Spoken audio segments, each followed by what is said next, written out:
The first of 3 48-hour walkouts planned over the next month. Their protest is over the terms of a new contract which ministers said they'd imposed last month. Thousands of operations and treatments have been postponed, but emergency care hasn't been affected. Our health and social care correspondent Victoria McDonald has been talking to final year medical students who will be the first to work under the new deal. New contract, we say no! Jeremy Hunt has got to go! Out on strike once again, junior doctors across England are becoming old hands at protesting now, a path well trodden as they make their point.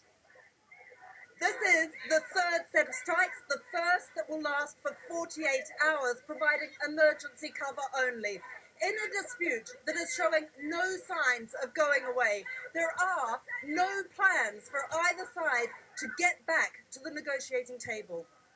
More than 5,000 operations and procedures across England have been cancelled, and there are 2 more 48-hour strikes planned over the next month. Right, so this is Martin Miller, a 54-year-old gentleman who's come today with some chest pain, so we need to assess him, guys. These medical students are not allowed to strike, yet they will be the first to have the controversial contract imposed on them as they graduate this August. OK, he's got a non-shockable rhythm, so you're going to continue CPR. And they say they will have little choice but to accept the new contract. I'm going to sign it, yes, in that I want to be a doctor. I've worked this hard, and we're also in a position where we have to complete our first year of training within a certain time frame. So if we don't start in August, we're going to be suffering even more and potentially not ever be able to practice as doctors. The new contract offers more basic pay, but the sticking points remain over the removal of premium rates for Saturdays and over safe staffing levels. Going around in the wards and going around in the A&E, everyone's quite demoralised as it is. We're understaffed in all aspects, not just doctors but nurses and other important healthcare professionals. And so the idea that that could get any worse, the idea that that's going to be stretched any more thin, and thinking that that's our future prospects is terrifying and demoralising. Why do you think the contract is so flawed? Mainly because it's so ambiguous at the moment, and we don't know what we're signing. So we've only got a few months until we actually start our work, and we have no idea what we will or won't be signing. And the fact that the suggestions that the workforce is going to be spread across more hours, it inevitably means that there's going to be less support for us. And it is acknowledged here at St George's Medical School in South London that the ongoing dispute is having an impact on the students. Nobody could deny that at the moment there's turbulence, but to look beyond that and still reflect that despite sometimes pretty turbulent times in my own past, most of myself and my colleagues would say medicine was the best thing we ever did.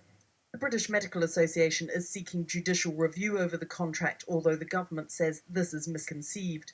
We've seen over the last few months, the numbers of doctors applying for the next stage of training, the number of students applying for medical school, the number of medical students applying to be doctors. All of these numbers are down, and this is wholly the responsibility of government.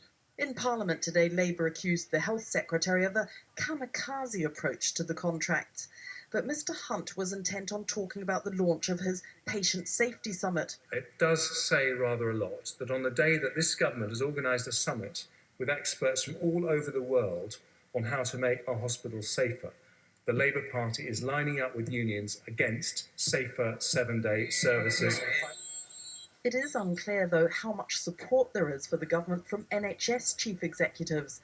They were called to a meeting today, we understand, to discuss the situation, but some have already expressed concern at the contract being imposed. And a poll today showed that there is still public support for the junior doctors, with 65%, the same as last month, saying they agreed with the strike. And we did ask the Health Secretary, Jeremy Hunt, for an interview, or indeed any health minister, but no one was available.